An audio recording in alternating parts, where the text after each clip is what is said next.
At the beginning of this year, sales professionals all over the United States had to deal with two alarming changes.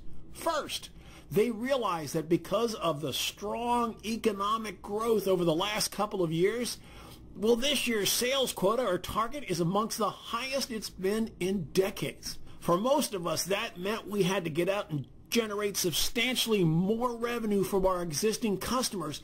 But more importantly, we had to identify and pursue new sales prospects, and we had to do it fast. Sales professionals nationwide have also had to become far more aggressive in pursuing their competitors' clients. Shifting market share away from the competition has suddenly become a very big priority. As a result, most of us turn quickly to a proven, reliable prospecting tool called LinkedIn. Well, why? LinkedIn allows you to identify with laser-like accuracy new sales prospects who have an immediate need for the products and services you sell. And up until this year, it was a great free service. But LinkedIn introduced a flood of changes at the beginning of this year. You may recall hearing screams of anguish coming from your coworkers in sales and business development. That's because one by one they discovered the complete redesign and update of LinkedIn. Suddenly, LinkedIn looked totally different on their desktop and their laptop. In fact, it looked a lot more like Facebook than it looked like LinkedIn. So why would LinkedIn do this? It was working so well. Well, you may recall that in 2016, LinkedIn was purchased by Microsoft for $26 billion. That came into $200 a share. Now, currently, LinkedIn generates about $4.6 billion in sales revenue per year. So, of course, one of the first objectives on Microsoft's to-do list was to quickly generate more revenue from their more robust array of LinkedIn services. Unfortunately, all those salespeople who've been using LinkedIn for free saw that most everything that they had come to rely on has changed. Specifically, Microsoft redesigned and relocated many of the prospecting tools we've grown to love. And unfortunately, many are now only available to those with paid subscriptions, such as Sales Navigator or Recruiter Lite.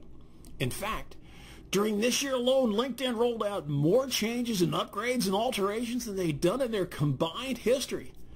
It appears they're banking on you eventually becoming a paid subscriber. But wait, not so fast. Because right now I'm going to share with you exactly what has changed, what's gone, and more importantly, what's just hidden away. Specifically, I'm going to show you how to access a lot of these favorite tools and services you've come to depend on, and all for free. I will also introduce you to a far more powerful way to search for new business on LinkedIn by leveraging the power of Google and Bing. And once again, all for free. The information I'm about to cover will focus on the LinkedIn tools and services most frequently used by sales and business development professionals. Now, before we begin, I'd like you to make one quick change to your LinkedIn settings. This single step will allow you to make as many personal changes and edits to your profile as you like. And you'll also do it without bombarding your current contacts with an avalanche of notifications each time you make a slight change. So first, I'd like you to log on to your own LinkedIn account as I've just done here. When you log on, your photo will be over on the left. Just as I'm doing, please click on it. Now your photo's front and center, and that's because you're on the page where you can edit your profile. Now look at that dark menu or taskbar across the top of the page.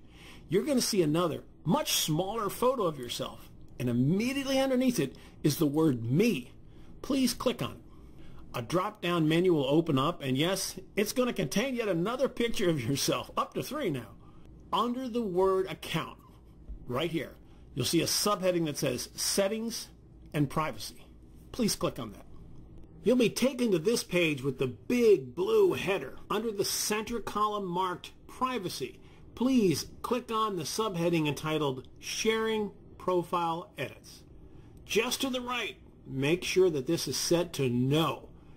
If you do not set this to No, each time you make an edit, switch a photo, add a phrase, or just capitalize the word, all of your contacts will receive a notification. And if you're making a lot of edits, you could unintentionally be sending out dozens a day. Now, please note, it's just as important for you to remember to go back and turn this to on when you're finished all your edits. Now, why? Let's say your company puts out a great press release, one that would be of great interest to prospects and customers alike, or you've written an article about something pertinent in your industry, or you just post a link to a great story on the American Bar Association's website. The moment you post, each person you're connected to on LinkedIn will receive a notice. Posting and sharing is a remarkable sales and marketing tactic. That's why we want to turn it back on.